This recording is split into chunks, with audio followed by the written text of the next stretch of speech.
Olá, numa produção da TV Unifev, afiliada à TV Brasil, está no ar mais um programa Coletiva. Estamos encerrando o ano de 2020 e iniciando 2021 ainda envolvidos na pandemia da Covid-19. Um dos segmentos mais atingidos por essa questão foi, sem dúvida, a oferta de aulas a milhares de estudantes do mundo e em Votuporanga, claro, não foi diferente. Para falar sobre os próximos passos nesta área, que recebemos aqui hoje em nossos estúdios o secretário municipal de Educação, Marcelo Batista, que inclusive permanecerá no cargo junto à Prefeitura dentro do novo secretariado anunciado pelo prefeito eleito Jorge Seba. Aqui também comigo o Ender Rodrigues, chefe de jornalismo do TVU Jornal, segunda edição. Bom, Marcelo, seja mais uma vez muito bem-vindo ao nosso programa Coletivo e muito obrigada pela presença. Fabiola, é um prazer estar aqui, o Ender, mais uma vez, compondo aí este quadro tão importante para a nossa cidade. Espero poder trazer informações a todas as pessoas que nos assistem neste momento, colaborando de alguma forma para as orientações relacionadas à educação da nossa querida Votuporanga para o ano de 2021. E a gente sabe que além de Votuporanga você tem um conhecimento, um acompanhamento por causa do seu cargo que ocupa na Undime, também da região, do estado de São Paulo como um todo. E existem muitas dúvidas, né, Marcelo, dos pais, das mamães que estão em casa nos assistindo, quanto à educação em 2021. Como é que vai ser? Quando começa? Se começa presencial? Se continua remota? Quais são as novidades nessa área? Bom, olha, nós estamos ainda aguardando, na verdade, os informes da Secretaria Municipal de Saúde e dos órgãos governamentais, na verdade, que cuidam dessa área e ansiosamente aguardamos pela questão da vacinação. Este é o nosso grande desejo para o ano de 2021. Quando nós começamos a elaborar o calendário de retorno das aulas no ano de 2021, nós trabalhamos com a hipótese de ensino remoto, inicialmente, com uma previsão próxima ao calendário da rede estadual. Então, Votuporanga, assim como grande parte dos municípios, são colaboradores por conta dos convênios que possuem com relação ao Estado e geralmente trabalham com datas próximas. Então, a previsão do retorno se dá 1º de fevereiro de 2021. Até lá, nós estamos... É o retorno do ano letivo, né? Isso, o retorno do ano letivo. Teoricamente, nós retornaríamos nessa data com os nossos alunos nas escolas e as nossas equipes todas. Pensando em uma hipótese da vacinação começar a acontecer no mês de janeiro, nós estamos com uma previsão da realização da vacinação acontecer até abril. Isso é uma previsão em base dos dados do Conselho Nacional da Educação, do Conselho Estadual da Educação, baseados em estatísticas da área da saúde, né? Então, a saúde está com algumas previsões. Nós estamos observando uma movimentação política com relação à vacinação no nosso país, no Brasil, mas já podemos identificar em diversos países a realização efetiva da vacinação. Então, para a área da educação, como sendo, claro que após a saúde e a vida das pessoas, a segunda pasta, a segunda área que sofreu o maior impacto, então, trabalhar com as nossas crianças à distância, eu até mudei um pouquinho o discurso. A gente trabalhou muito com essa questão de foi um ano desafiador, foi um ano desafiador. A gente adotou uma estratégia para lidar com essa dinâmica toda um pouco diferente. Foi um ano de muito aprendizado. Nós tivemos que aprender muito durante o ano de 2020. E de uma forma, eu acredito que muito positiva, nós conseguimos reinventar muitas facetas da educação que estavam ultrapassadas. Então, a educação ela teve a oportunidade... em uma parada não muito oportuna e pensada ou desejada por cada um de nós, mas nós devemos olhar para isso de uma forma que possa fazer com que a gente avance com relação ao processo de ensino. Então, existe uma previsão para o ano de 2021, ali para fevereiro, pensando no ensino remoto ainda, e não é nem o híbrido que eu estou dizendo ensino remoto, ou seja, nos mesmos moldes que nós estamos trabalhando atualmente. A rede estadual ela tem se manifestado com uma intenção muito enfatizada do retorno presencial, pensando na questão de infraestrutura. E aí nós temos, enquanto municípios, a nossa maior responsabilidade sendo a educação infantil, muitas particularidades, né? Então, se nós formos pensar todas as unidades que trabalham com as crianças na faixa etária de 0 a 5 aninhos, é uma faixa etária que exige um protocolo rígido, sanitário, de segurança, que talvez grande parte dos municípios não possuam, neste momento, o investimento necessário a ser feito Isso eu estou falando já a nível de orçamento, então a gente teve uma queda de arrecadação gigantesca no ano de 2020. Nós vamos entrar no ano de 2021 com esse impacto. Então, para a rede pública municipal do estado de São Paulo e do Brasil como um todo, e a gente vai observar diversos países que se encontram na mesma situação, a especificidade que se tem no atendimento da educação pública municipal, ela se faz necessária uma maior atenção com o retorno presencial. Então, a maioria dos municípios, aí eu, Marcelo, representando a Undime São Paulo, então 645 municípios do estado de São Paulo, coordenador executivo do ODE, 65 municípios da nossa região. Nós estamos trabalhando em um formato inicial completamente remoto, com uma previsão para março, abril, o ensino híbrido e a chegada da vacina. A chegada da vacina, Fabiola e Wender, ela não já sinaliza um retorno presencial para todas as crianças de uma única vez. Como está sendo apontado nos estudos, é preciso de um tempo para ver como cada organismo lida, na verdade, como cada sistema imunológico das nossas crianças. E nós não podemos esquecer que nas escolas nós também temos todos os profissionais, muitos deles compondo o grupo de risco. Então, a gente tem uma galera acima de 60 anos, nós temos pessoas que são portadoras de diabetes, hipertensão e uma série de complicações. Então, mesmo com a vacinação, ainda haverá um processo de retorno gradativo, e aí nós vamos falar educação híbrida, e o Marcelo está fazendo parte da EMB, que na verdade é um instituto novo criado em São Paulo, que estuda e implementa ações do ensino híbrido na rede pública de ensino. Então, gradativamente, nós teremos o retorno previsto, se tudo caminhar, de acordo com as pesquisas, as estatísticas oferecidas até este momento, no segundo semestre. Marcelo, e toda essa discussão, esses apontamentos são feitos pelos municípios, ao Estado, ao governo federal? Há essa conversa, porque a gente sabe que o Brasil ele tem uma dimensão continental e cada região tem o seu desafio, até dentro do próprio Estado de São Paulo, né? Sim. Na verdade, a nossa grande preocupação são com os nossos alunos, né? E aí vem uma questão que moveu durante todo esse tempo de isolamento, distanciamento social, é que as nossas crianças não oferecem riscos e que elas não são acometidas pela doença e, na verdade, há uma incerteza muito grande com relação a isso. E nós temos uma certeza, né? Elas são vetores, elas são transmissores, elas são capazes de levar isso para casa, para as famílias, para o vovô, para a vovó, para a mamãe, para as pessoas que compõem o núcleo familiar. Existe um diálogo, Wender, que é formado pela Undime São Paulo. Então, os 645 municípios que compõem o estado de São Paulo se reúnem constantemente. Este ano nós chegamos a nos reunir a cada 15 dias e observar a realidade que cada município estava inserido, seja ela orçamentária e, inclusive, principalmente a questão da pandemia na cidade, no município em questão, para que a gente pudesse, de uma forma igualitária ou mais comum, e tratando esses assuntos junto à rede estadual. Então, a Undime ela desempenha esse papel de se comunicar com a rede estadual e levar para eles, na verdade, a demanda e um pouquinho da realidade de cada município. Então, existe um parâmetro geral para todo o estado de São Paulo e para o Brasil como um todo.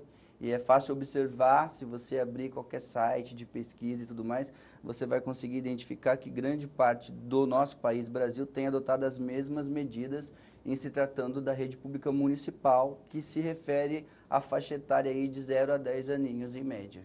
Vocês têm uma pesquisa, Marcelo, dentro desses municípios, se eles concordam em já retornar, se eles realmente acham melhor esperar a vacina? Existe, assim, um consenso nesse sentido? Nós realizamos, Fabiola, durante o ano de 2020, eu acho que uma vez por mês, uma pesquisa para todos os municípios do estado de São Paulo, e em especial Votuporanga, ela faz a gestão de 65 municípios. Então, nós consultamos durante todo esse tempo, uma vez por mês, não só o gestor do município, mas toda a rede, todos os profissionais envolvidos e, inclusive, as famílias. As famílias são as primeiras a se posicionarem contrárias ao retorno, na verdade, das aulas sem a vacinação. Então, eu até li esses dias uma reportagem que um grupo de mães, elas estavam pleiteando o retorno das aulas judicialmente, e o maior problema é a questão junto a um comitê gestor que faz a gestão das situações pandêmicas no município. Então, nós realizamos consultas mensais aos municípios, tanto para o gestor do município quanto para a rede, professores e famílias. Até este momento, todos os resultados ultrapassam 90% de um posicionamento contrário ao retorno das aulas sem a vacina. Marcelo, a gente falou agora há pouco das aulas remotas, que são as que estão acontecendo nesse momento no município, aqui no Colégio Unifev também. E aí a gente tem o modelo híbrido para depois ir para o presencial. Para os pais entenderem em casa, quais serão os desafios do ensino híbrido? Porque o remoto os pais já conhecem, estão vivendo isso hoje, né? Na verdade, são muito semelhantes, Wender, né? Que haverá de mudança, na verdade, é a possibilidade da criança estar indo até a unidade escolar e recebendo a aula presencial. Então, o ensino híbrido, eu vou falar de uma forma bem simples para as pessoas poderem entender, mas é mesclar o ensino remoto com as atividades presenciais em sala. Para isso, nós precisamos garantir os protocolos sanitários de higiene com relação a todas as unidades escolares. E existe aí um fator dificultador muito grande em se tratando de educação infantil. Então, por isso que existem esses obstáculos a serem vencidos, uma grande preocupação por parte de qualquer gestor, não só minha, Marcelo, neste momento ocupando a função de secretário, mas acredito que de todas as pessoas que trabalham com a educação. Então, para as famílias entenderem, né, o ensino híbrido, nós vamos sair do ensino remoto e vamos trabalhar para o ensino híbrido. Olha, seu filho ele vai para a escola 1, 2 vezes na semana presencialmente, o que pode trazer muitos riscos neste momento, em que a criança ela vai para a unidade, vai encontrar uma outra criança que vem de uma outra região, de outro bairro, da zona rural, e enfim, e o professor que vem da sua casa, e ela retorna e há um rodízio neste formato. Então, nós vamos ter parte dos alunos indo para as escolas das segundas e quartas-feiras, parte dos alunos indo para escolas terças e quintas-feiras. E o restante das atividades, elas continuam nessa modalidade que a gente tem chamado de ensino remoto, onde as aulas acontecem online, ou via Facebook, ou site, ou gravação de videoaula, ou por meio de uma plataforma, de acordo com a estratégia que o município tem adotado. Então, um resumão assim para as pessoas entenderem, o ensino híbrido é as aulas presenciais somadas ao ensino online. E quanto a esse protocolo sanitário que você comentou, quais seriam, dê um exemplo mais ou menos, quais seriam as medidas que teriam que ser adotadas? Fabiola, elas são inúmeras, vamos dizer algumas básicas. É preciso que toda unidade escolar ela esteja equipada com os EPIs, que eles são pré-estabelecidos, primeiro pela Organização Mundial da Saúde, e depois ele é passado por um comitê gestor da rede estadual, ele vem migrando para a rede municipal e ele chega para as escolas.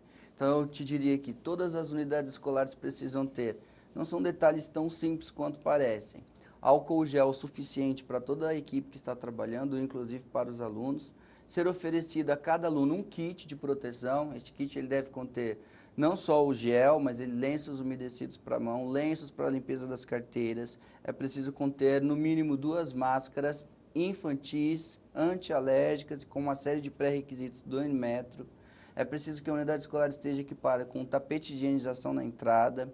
É preciso manter o distanciamento, e esse é uma das nossas maiores, eu vou usar uma palavra que eu não gosto muito, mas é um dos nossos maiores problemas. Como manter as crianças afastadas umas das outras. Então, nós estamos habituados a ter um cotidiano nas nossas escolas de intervalo que as crianças se abraçam e eu mordo um pedaço do seu pão, você morde um pedaço da minha maçã. E como trabalhar tudo isso com crianças de 2, 3, 4 anos. Então, como mantê-las separadas. Então, não é tão simples assim, vamos levá-los para a unidade e assegurar todos os protocolos. Nós vamos ter tapetes, nós vamos ter o álcool gel, nós vamos afastar as carteiras. Existe também uma questão comportamental.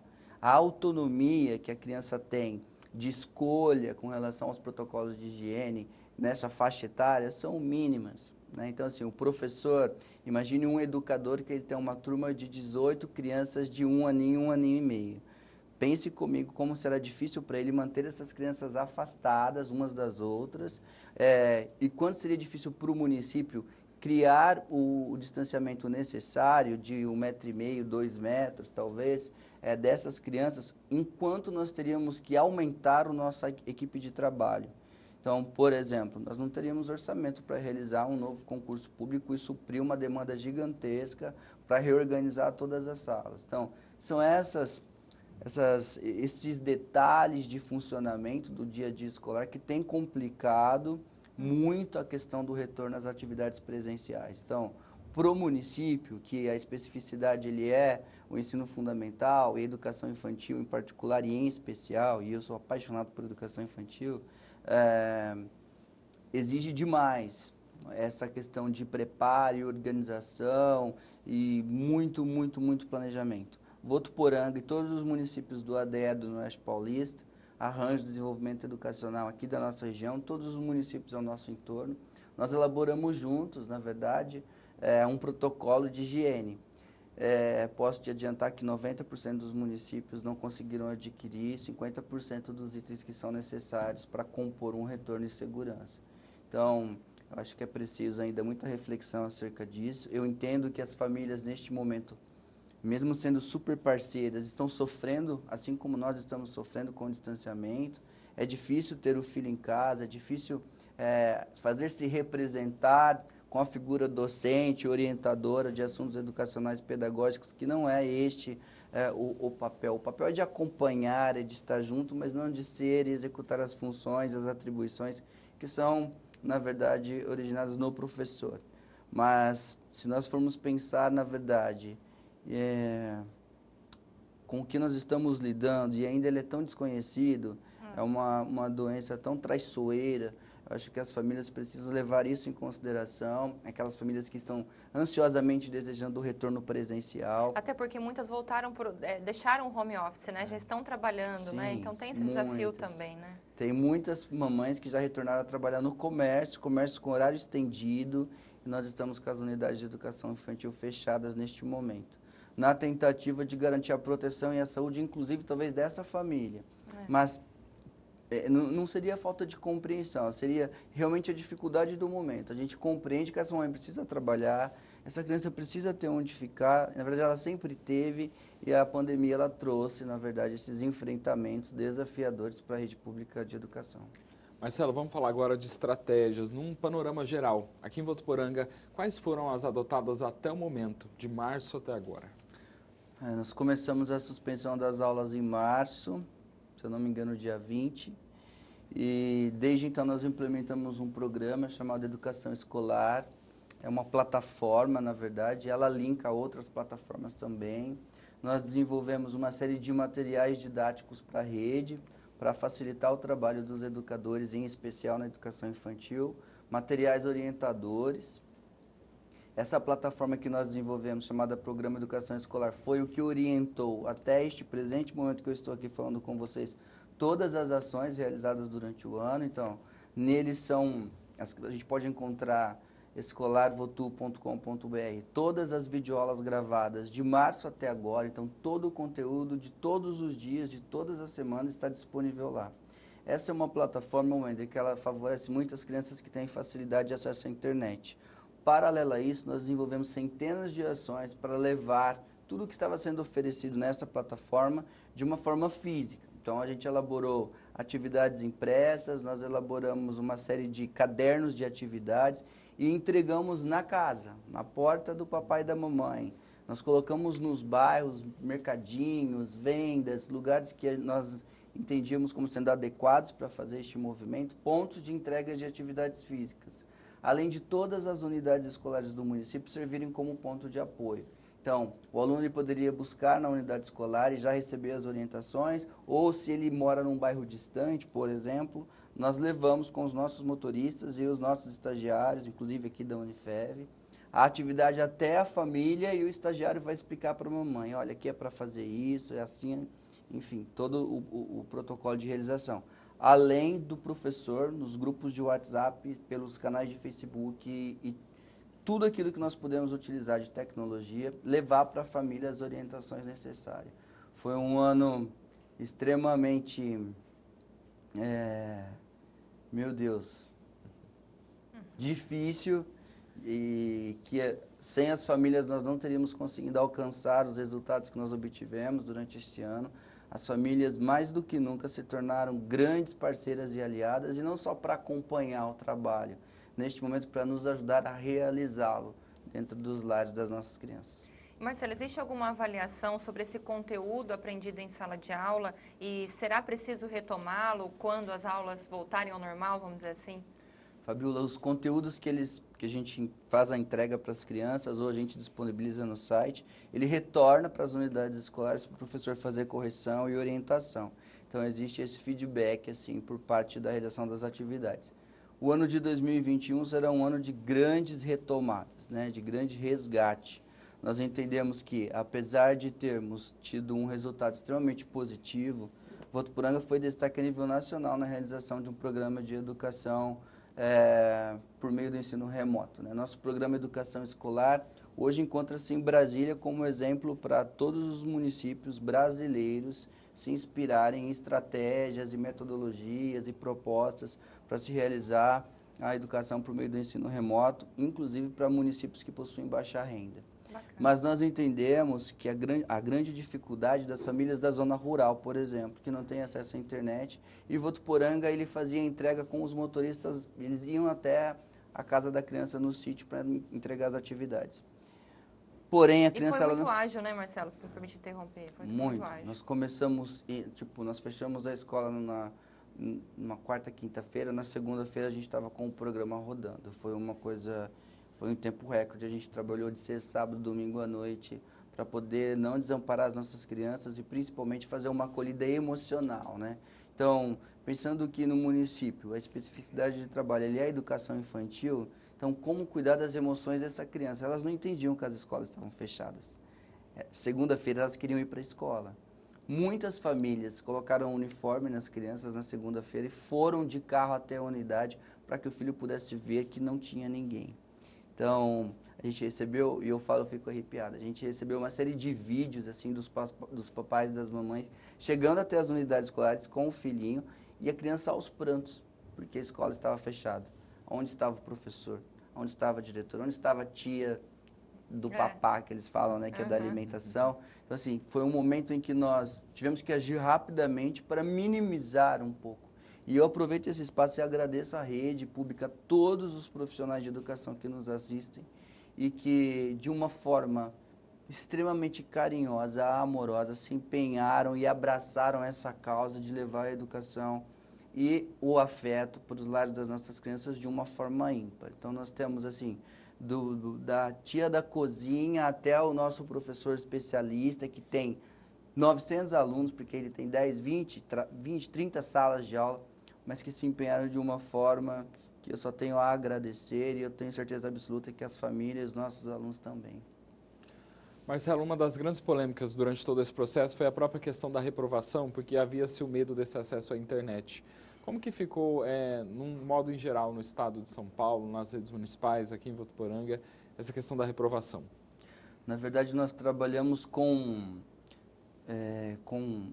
índices e taxas, né, Wender? Então, assim, nós acompanhamos, na verdade, todo o trabalho desenvolvido por essas crianças. Tivemos uma cautela de seguir alguns protocolos de participação. Então, aquela criança que nós não conseguíamos atingir e nós havíamos ido à casa, nós havíamos feito encaminhamento para o conselho tutelar e nós entendíamos por meio de investigações e dados. Então, qual era a nossa preocupação? As crianças elas não poderiam se tornar vítimas da pandemia Covid e serem reprovadas durante um ano extremamente difícil, porque ela não conseguia ter acesso à internet. Então, a culpa por ela não ter conseguido aprender, ter tido acesso ao aprendizado não era dela e talvez nem da família em algumas circunstâncias, né?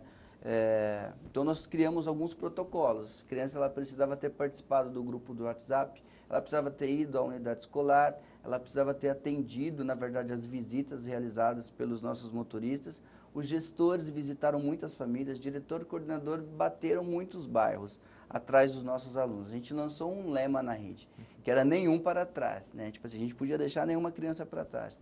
E aí a gente juntava grupo de professores, aí a gente pegava na unidade escolar, foram grupos pequenos. Eu vou te citar um exemplo, em uma escola de 400 alunos, nós tínhamos 12 crianças com dificuldade de acesso, que a gente foi atrás e a gente conseguiu. Os critérios de aprovação e reprovação, eles foram pautados nessa questão do ano anterior, quais eram as dificuldades que a criança vinha apresentando, se o professor, junto ao conselho de classe, que é, na verdade, todos os professores da unidade escolar, o gestor e o coordenador, como eles avaliavam o quadro desse aluno, e aí sim a participação dele durante o ano letivo de 2020, considerando todos os desafios a serem vencidos. Mediante essas questões, nós trabalhamos com aprovação e reprovação de uma forma muito justa, para que o aluno não fosse prejudicado. O Estado ele agiu da mesma forma, a rede estadual ele fez o mesmo trabalho. quais eram as nossas preocupações? Deixar o nosso aluno, por exemplo, deixar a rede pública municipal e ir para a rede estadual sem ter recebido o mínimo necessário e a gente tentava identificar onde estava a negligência, né? Se ele era de responsabilidade da Secretaria Municipal da Educação junto à unidade escolar, se a família em algum momento ela faltou com a responsabilidade de participar deste processo e de nos ajudar a realizar, de compreender que não era uma situação originada pela Secretaria, por Votuporanga, por São Paulo, que se tratava de uma pandemia mundial. Então, nós utilizamos critérios sólidos, índices e pesquisas e consultas, e eu posso te dizer que nós tivemos um índice muito baixo de reprovação na rede, por conta do programa atingir praticamente 95% dos nossos alunos. Então, a evasão escolar também foi mínima nesse período? Nós não tivemos evasão escolar, nós conseguimos manter zerado. Votuporanga caminha assim de uma forma positiva já há muitos anos com relação à evasão escolar. A evasão escolar, primeiro que na faixa etária que a gente trabalha, ela não é muito comum, né? A gente trabalha aí de 0 até 9, 10 aninhos, dificilmente a gente deixa a criança escapar. Essa é uma situação que acontece geralmente no ensino médio, que a criança, o adolescente, né, com aquela vontade dele talvez um pouco diferente da dos pais, tomam outros caminhos. A nossa taxa de evasão foi 0, nós não tivemos nenhuma criança que nós não conseguimos nenhum contato. Nós conseguimos contactar de alguma forma, pelo telefone, por uma visita domiciliar, pela visita pelo conselho tutelar a todos os alunos da rede. E para 2021, Marcelo, como está esse processo de matrícula e rematrícula? Olha, nós conversávamos sobre isso pela manhã. A Secretaria da Educação, neste momento, ela está assim, muito preocupada com relação à demanda que está vindo da rede pública, que está vindo da rede privada para a rede pública.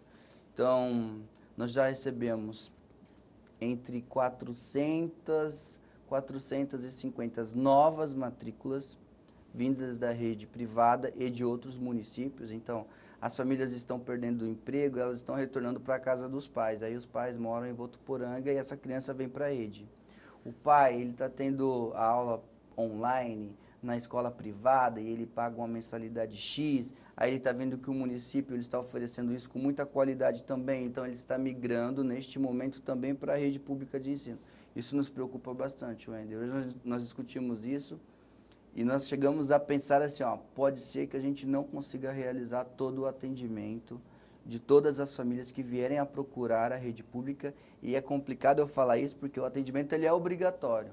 Mas a demanda ela está tão alta, e isso vai aumentar em janeiro, porque em janeiro, a hora que todas as pessoas tomarem conhecimento que nós vamos iniciar, a não ser que venha a vacina, tá, gente? Se a gente for surpreendido de uma forma muito feliz pela vacinação em janeiro, né, na nossa região, no nosso estado, que assim seja, que o Papai do Céu nos ouça, as coisas mudam um pouco de configuração.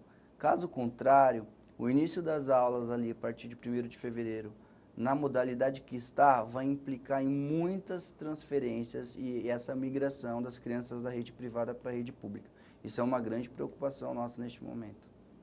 Tá certo, Marcelo. A gente vai então para um breve intervalo, mas voltamos daqui a pouquinho com mais coletiva, recebendo aqui hoje o secretário municipal de Educação de Votuporanga. Até já!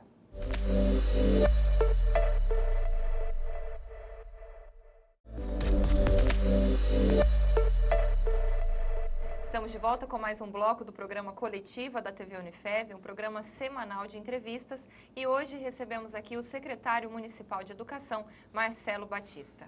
Marcelo, vamos falar agora do corpo docente, que foi essencial em todo esse processo, como você falou, né? Na sua avaliação, como que eles estão acompanhando isso tudo e de agora para frente, quais vão ser as estratégias da Secretaria da Educação com esse pessoal? Bom, inicialmente eu vou aproveitar de novo esse momento para agradecer, na verdade, a minha equipe de professores e mandar um beijo grande para cada um que fez a diferença, na verdade, na nossa rede e que trabalhou, além da jornada que a gente deve cumprir diariamente, assim, extrapolou. Teve professor que estava atendendo famílias meia-noite, 1 da manhã, porque a mãe era enfermeira, ela chegava do plantão nesse horário e a galera estava ali firme e forte. Então, eu não sei o que seria da Secretaria da Educação, da Prefeitura do município de Votuporanga para realizar esse atendimento. Na verdade, a pandemia, inicialmente, ela trouxe para a equipe de professores e também de profissionais da educação, um abalo psicológico muito grande, né? Ela fechou as portas das nossas unidades escolares, colocou o professor a trabalhar, muitos deles sem o conhecimento tecnológico necessário. Não pense que foi tão fácil assim, e não pensem que todo mundo conhece tecnologia, todo mundo tem um celular que tem uma câmera bacana e que tem um pacote. Isso nos surpreendeu demais, assim. Então, a Secretaria da Educação investe muito em formação na área de tecnologia, muito mesmo. Neste período agora de pandemia, nós realizamos diversas formações no intuito de instrumentalizar o professor a utilizar mecanismo para que ele pudesse tornar a aula dele, além de uma forma dela ser saudável, dela ser feliz na realização junto ao aluno, para ele ter instrumentos para ele conseguir realizar. Porém, nós identificamos na rede uma série de dificuldades de alguns professores em lidar com a tecnologia. Sanadas essas situações, muitas delas ainda elas existem, elas vão continuar existindo, os professores eles recriaram a metodologia didática de trabalho junto às nossas crianças. Então, houve momentaneamente um abandono, e aí eu estou falando nem do abandono da lousa, aquela lousa de giz, das lousas digitais que nós temos nas nossas unidades escolares. Todas as nossas escolas são equipadas com lousa digital, nós temos um sistema de tecnologia incrível, sinal de Wi-Fi, internet para todos os alunos, e de repente a aula ela foi parar no aparelhinho de telefone do professor, né? E isso inicialmente trouxe uma série de desconfortos, principalmente quando ele pensava assim, poxa, mas todo mundo vai ter acesso ao meu número, que invasão de privacidade. Então nós tivemos alguns momentos de entrar num consenso do que seria bom para o nosso aluno. E eu acho que a rede ela está de parabéns porque ela compreendeu isso de uma forma muito rápida. Teve município que levou meses e meses com professores sem compreender, sem aceitar, na verdade, esse processo novo de levar o processo de ensino para os lares das crianças. E a nossa rede pública, tanto os educadores, quanto os nossos técnicos, quanto os nossos professores, os gestores, eu acho que em 24 horas todos os alunos já tinham os números de todos os professores, do diretor, do coordenador, então essa participação foi completamente efetiva. Realizamos durante o ano uma série de formações e qualificação para que eles estivessem aptos a conseguir realizar essas atividades. Então nós orientamos como ele posiciona o celular, como ele grava a aula, como ele grava um DVD, como ele grava um CD, quais são as estratégias se ele quisesse utilizar uma câmera digital ou uma outra ferramenta, Facebook, Instagram, canais, sites, blogs. Então nós criamos e muitas dessas ações foram conduzidas pelos nossos próprios professores. Então, aqueles professores que possuíam as habilidades de criar um blog, de criar um site, eles compartilhavam com os grupos e multiplicavam essas ações. Então, acho que a união fez a força nesse sentido. Pensando em 2021, nós estamos com uma parceria grande com a Unifev para o atendimento emocional e psicológico, na verdade, dos professores, e também uma parceria com a Secretaria Municipal da Saúde, onde nós vamos começar a realizar, logo ali que nós retornarmos às atividades, ainda em janeiro, de planejamento, o atendimento com psicólogos para cada professor, educador e profissional que tenha trabalhado, que tenha vivido essa questão do ensino remoto e lidado com essa dificuldade com os nossos alunos. O professor ele é receptor, na verdade, de todas as emoções dos alunos. Então, muitas vezes, a gente não tem falado muito sobre essas coisas, porque parece que o que foi mais difícil foi levar o processo de ensino para os lares das nossas crianças, né? O que foi mais difícil foi manter vivo o espírito escolar nas nossas crianças, né? A saudade de retornar para a escola. E o que mais nos trouxe preocupação durante todo esse processo foi onde estavam os nossos alunos, com quem eles estavam, em que situações eles estavam vivendo, e a gente ia acompanhando uma série de relatos das famílias durante lives, durante aulas, e muitas vezes a gente não conseguia dar continuidade, tamanho nó na garganta que dava de acompanhar a realidade que a criança estava inserida. Então, acompanhamos ao longo desse processo, e aí mais os professores à frente disso, né? Eles estiveram na linha de combate. Então, a gente vê na área de saúde, os enfermeiros e os médicos, eu vi vários posts, né? Aquele batalhão assim na linha de frente. Na educação, os professores, educadores técnicos também estiveram na linha de frente e de uma forma, com uma entrega muito grande. E então nós vamos reiniciar o ano de 2021, tentando cuidar um pouquinho dessa galera para que eles se fortaleçam e consigam dar continuidade inicialmente no ensino remoto, de uma forma onde eles possam estar mais fortalecidos com relação a isso emocionalmente. Eles estão saindo de férias agora para um período de descanso, mais que merecido também, um retorno previsto para o dia 19 de janeiro. E aí nós vamos começar uma série de ações de cuidados emocionais com essa galera e planejar um ano de 2021 repleto de resgate de conteúdo de aprendizagem, e para isso que a gente precisa não só qualificar o professor, mas cuidar também do lado afetivo e emocional de cada um deles. Realmente Marcelo, muito importante, né? Exatamente. Você citou sobre a parceria com a Unifev. Como deve ser esse atendimento? Nós tivemos algumas conversas, eu e o Dr. Osvaldo, Dr. Celso também, com relação ao curso de psicologia que a Unifev oferece, e nós já temos aí uma galera prestes a se formar, e nós vamos realizar um trabalho de atendimento, né? Nós vamos fazer com que esses alunos que integram o curso de psicologia da Unifev realizem diversos trabalhos e grupos de atividade de discussão, de diálogo com a nossa equipe de profissionais da educação, no sentido de, por meio de trabalhos em grupos, de trabalho no coletivo, desenvolver e até mesmo amenizar um pouquinho estes danos causados pelo distanciamento, e ter colocado o professor muitas vezes em uma situação de ter que reinventar ou improvisar algumas coisas, talvez sem ele estar emocionalmente preparado. Marcelo, agora há pouco a gente falou da situação, às vezes, financeira de muitas famílias. E aqui em Votuporanga a gente teve a questão do kit alimentação, porque muitas crianças se alimentavam dentro da escola. Como que funcionou todo esse processo e como que vai ser de agora em diante? Inicialmente, nós adotamos uma estratégia contida, na verdade, com um protocolo que ele beneficiava principalmente e estritamente as famílias que se encontravam em situação de vulnerabilidade e risco. Então essa foi a nossa grande preocupação. E aí muitas pessoas me perguntavam assim: secretário, por que não vai entregar os alimentos para todas as crianças da rede, né? Por que não fazer neste momento, isso nós estávamos em abril, este movimento agora? A incerteza, na verdade, que nós tínhamos com relação ao retorno nos impedia de gastar os recursos que nós tínhamos aplicados e que são destinados ao programa de alimentação escolar para atender a todos os alunos, tendo em vista que nós estávamos tendo uma queda de arrecadação muito grande e nós começamos a ficar sem ter estes repasses.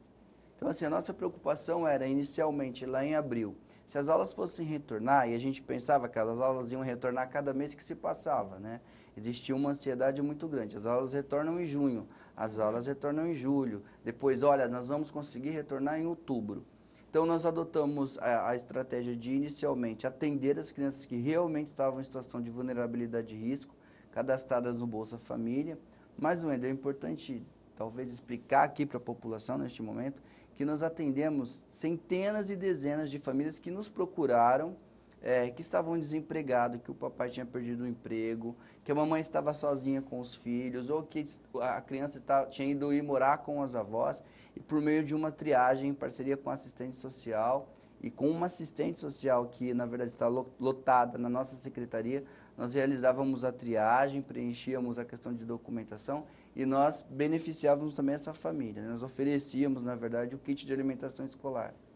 Chegando agora, nos últimos dias, o dinheiro que estava aplicado, eu, Marcelo, juntamente com o prefeito João Dado e o pessoal da Fazenda, nós decidimos, na verdade, executar o programa PNAE. Então, por exemplo, o dinheiro que estava aplicado lá, nós, observando toda a situação de todos os nossos alunos, e aí nós estamos falando de mais de 8.000 alunos, né, mais de 8.000 crianças, nós optamos por distribuir aquele recurso por meio dos kits de alimentação escolar dentro do programa.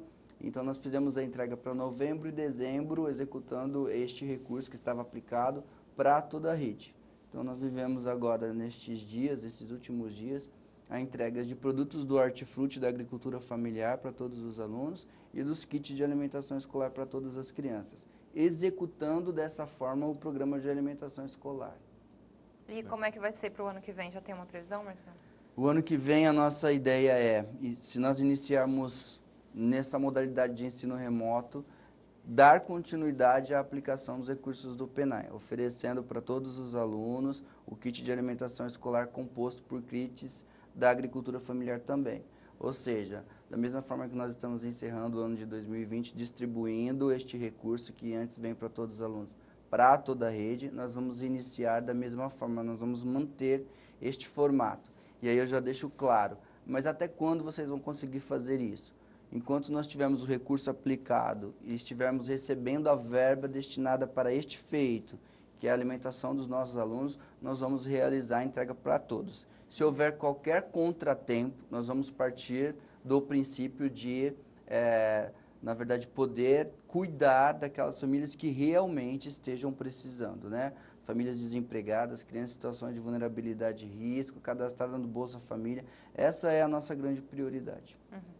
Marcelo, nós estamos agora aqui na última semana do ano de 2020 e você vai continuar no cargo de secretário municipal de educação em 2021 até aí 2024, vamos dizer assim, porque você foi anunciado pelo prefeito eleito Jorge Seba para que continuasse nesse cargo. Você foi convidado para continuar e foi um dos únicos nomes, né, dessa atual equipe a permanecer no cargo. A que você acha que se deve essa decisão?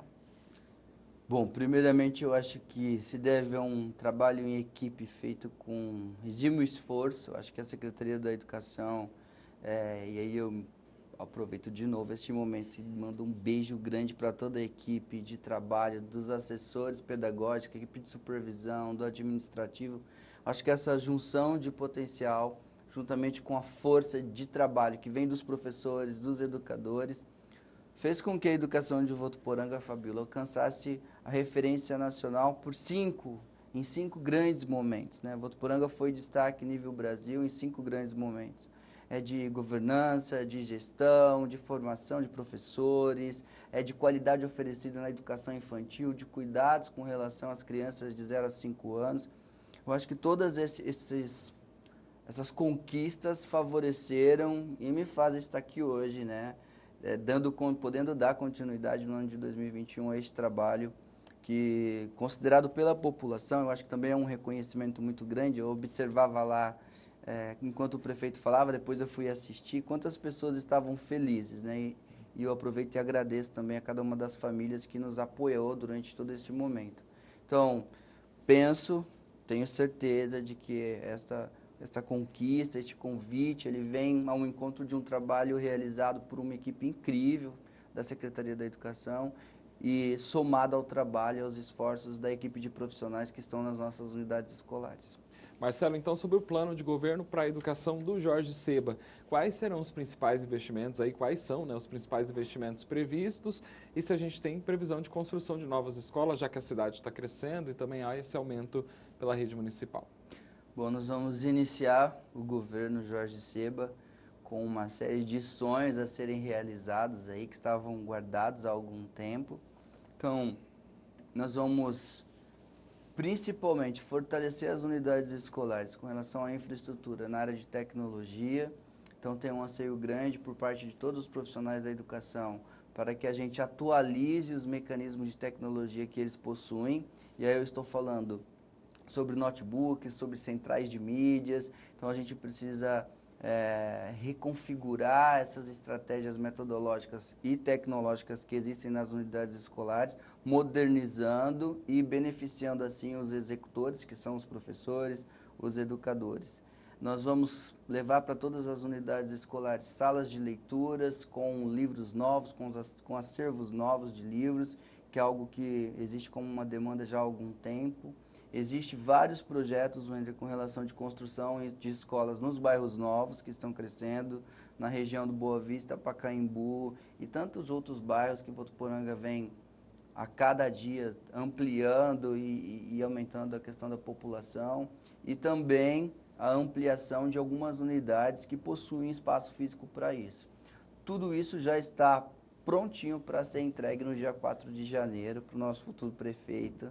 Essa semana a gente trabalhou pra caramba lá na Secretaria da Educação para deixar todos os projetos iniciais que podem ser startados logo no início, logo no primeiro dia de trabalho efetivo, né, do ano, que é o dia 4, uma segunda-feira, para que o prefeito possa receber tudo isso, analisar e ver as questões orçamentárias. E nós sabemos também que nós estaremos em um ano financeiro extremamente delicado, então existe todo este planejamento de benefício, as estratégias para o professor trabalhar melhor em sala de aula, inclusive no momento de pandemia, que ele precisa de recurso tecnológico, ele precisa que a unidade escolar tenha um bom sinal de Wi-Fi, ele precisa que a unidade escolar tenha equipamentos para isso, que viabilizem, na verdade, a utilização efetiva de todo o processo que ele traz consigo de ensinamento, mas nós precisamos entender também que nós enfrentaremos um período, né, de recesso financeiro extremamente doloroso por algum tempo, que são consequências deste ano difícil. Então, nós estamos acreditando de uma forma muito positiva em um período, em uma época extremamente promissora para a área da educação e para todas as áreas. Eu acho que vem um governo que pensa o futuro de uma forma extremamente valorosa com relação aos profissionais, ao servidor público, aos votuporanguenses e a todos aqueles que fazem parte da nossa cidade. Sobre os profissionais, Marcelo, qual é a previsão de valorização do corpo docente, dentro também de um plano de carreira, cargos e salários? Votuporanga possui um plano de cargos e carreiras e salários que funciona efetivamente. O que nós vamos fazer juntamente com cada servidor é a revisão do plano de cargos e carreiras, na verdade ajustando para possíveis melhorias, né? Então existem algumas situações ali que nós já sentamos e estudamos juntos com a comissão paritária e é possível nós realinharmos algumas possibilidades de melhoria dentro do plano de cargos, carreiras e salários. Só enfatizando, é um plano que ele funciona muito bem já no município.